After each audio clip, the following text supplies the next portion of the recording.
Hi, my name is Amy. Thank you very much for watching, and let's make some bad financial decisions together. This is for entertainment purposes only, so if you're entertained, please like and subscribe. Really appreciate that. So, I was on Reddit, like one is, and I saw that someone was very, very confused about implied volatility, and it made me realize that I never actually looked into how volatility is calculated. I always just kind of took it as a statement of a thing that existed. That comes from, being in higher level math classes, and you just kind of accept that the algorithms are the way that they are. Don't question it too much. Like, it works. I don't need no more information. But this person was so confused that I was now curious. So it turns out that implied volatility takes in 6 different metrics. And when they get the output, then they guess. Literally guessing. But it's a forward-looking model, and it's just trying to predict what the price of the option is going to be in the future. So, yes, they guess until they have a fit for the percentage and the price of the stock. So, just putting it out there that sometimes you don't actually have to deep dive that much into it. But the more interesting part of that question was, okay, what happens if Misty trades sideways for the next 2 years? Like, what is that going to do to the fund? And the thing is, trading sideways is not the worst thing in the world for these kind of funds, as long as they stay within their Bollinger Bands. Because, like, we can deal with, okay, implied volatility has gone down because it's not really gone up or down for the last 6 months. But are we really going to complain if the NAV of Misty doesn't really go down? Like, it's stable, but it pays 50% distribution. As long as the price of Bitcoin doesn't dramatically drop and just continue dropping and lose 90% of its value, like, we'll be fine. And that's actually what I'm expecting, is there's going to be a big boom, and when it goes up that much, Misty is going to be capped on the upside. But then Bitcoin is going to go down, but then it's going to trade sideways. And you know what? If it goes down and Misty's $10 and it's paying a 50% distribution, I'm still going to be buying in, because these fund managers have demonstrated that they can move with the underlying and that we won't be capped that much. So I think that we're safe as far as, because, it's not realistic to assume that Misty's going to have 100% implied volatility for the rest of time. And how do we prepare ourselves and set our expectations so that we're not, all confused and doing mass exodus. And I just wanted to also point out that, like, if the stock is going down, and like a general down, not only is the stock price going down, but because you're putting in the call option in the opposite direction as what the stock is moving in, the premiums become less. So even if, because technically, like, if YieldMax puts a call up here and the stock goes down, then they've won their weekly. But when they're chasing it down, they're rolling over the stocks so they can, or the options so that they can collect more premiums, but the premiums are less, so we get paid less. So the stock price goes down and we get less premium. But when the stock is going up, the opposite true. The premiums are really high and the stock is appreciating. So I'm pretty certain that Bitcoin, even though it's trading sideways, is usually volatile. It still goes up and down in a single day. It's not, it never looks like a flat line.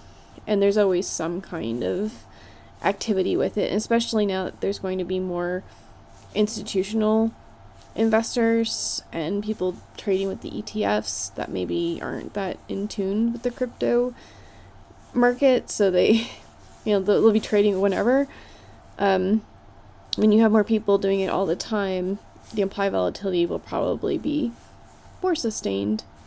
But I don't have a crystal ball, and we can only use our own theories to inform the decisions that we make at the time. So I just thought it was interesting, but I just never really looked into what implied volatility is and how it's calculated. And you know that different institutions can use their own proprietary models, so there's no like one. A lot of people do use the Black-Scholes or base it off of the Black-Scholes model, but they can use their own models to calculate implied volatility. So just throwing that out there. And so I'd like to first talk about this new YouTuber, LFGY.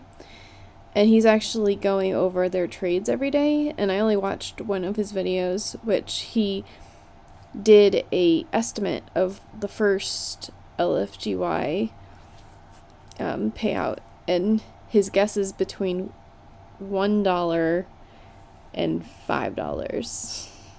And the reason for that is, like, $1 is what the implied volatility would suggest they should pay out, and $5 is what they actually earned during this time period.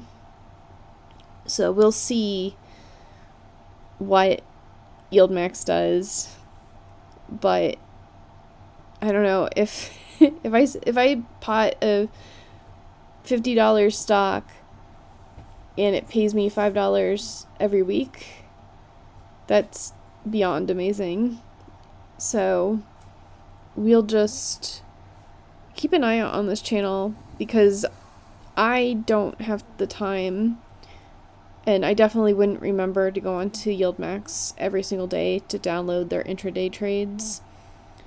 And this is like Ulti, where it's a basket of funds, and I'm going to be tracking this, at least for the near future, or at least keeping tabs on this, because I want to know, are they doing well with their cover calls? Are they actually winning their weeklies? Because I think that YieldMax is just a little bit more aggressive in the strike prices they put in than I would do myself, which is why I invest in YieldMax, because they'll put it at a strike price that I'm too chicken to put it at, and then if I still get my distributions and the fund still exists, and if the NAV goes down temporarily because Bitcoin goes down, I don't have to realize the loss right then. I don't have to sell my stocks. I can just keep in them. So I am going to go ahead and recommend this LFGY fund. Apparently he's in the Discord group, or the members group, for Retire on Dividends. So it was pretty easy to follow along, and yeah, I think that's going to be interesting. So I also want to talk about what songs I posted today. And so Change Your Heart is a song that I forget what genre it is, but it's like an old-timey type song. But you know how, like, You're So Vain is about someone, but they never told you who it's about?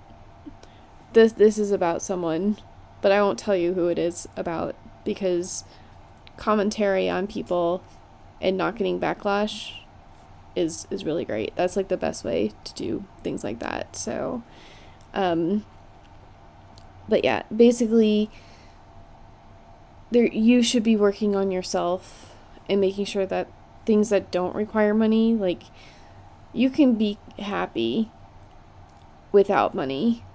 And even if you have money, there's certain things about yourself that it won't magically make you a happier person. You do have to work towards, like, being content with yourself and, you know, being kind and just practicing empathy and stuff like that. So, and then I did do a rock song, a middle, about Mr. being a pretty stock, and that I'm pretty much have taken the orange pill on Mr. And then no meme, no scams may be influenced about other news, recent news, but I would caution you all that being in things that are not Bitcoin is risky, and even if you see that something goes up 1,000%, chances are by the time you buy into it, it is going to do a pullback. Whether it shoots off again, I don't know, but everything, all the stocks that do their big run-ups, they need to take breathers every once in a while. So just be careful out there, and don't YOLO your life savings. Just, be in yield max and that type of risky stuff. Anyways, and then I don't know if my local host is up right now or not, but I was working on, and this is not on YieldMite, but I am working on filtering by the issuer. And the reason why this isn't going to be published right now is these, I need to add state, because it only goes off of the last thing I clicked. So as soon as this is fixed, I will push this up, or if we get our distribution announcements and I have to update things, I'll push this up and it'll just be a little broken. Who knows? Anyways, and this is yieldmite.com usually, and then you go in here and you can change the stock price, and it's really just for comparing and seeing side by side. Like, if I put in $5,000 today, this week I would be getting $52.76 from YMAG. And then comparatively, if I had put that amount of money, and that would be $228 in this month, so it would be less than if I just put it into Plady, and it would be more if I put into Phoebe, and less than Coney, and you can just see the difference there. So it's not the only tool I would recommend. This isn't the only thing, but it is a nice visual if you want to compare how things are paying out. So I will talk to you all later. Have you ever wondered about how implied volatility is calculated? And I'll talk to you later. Bye.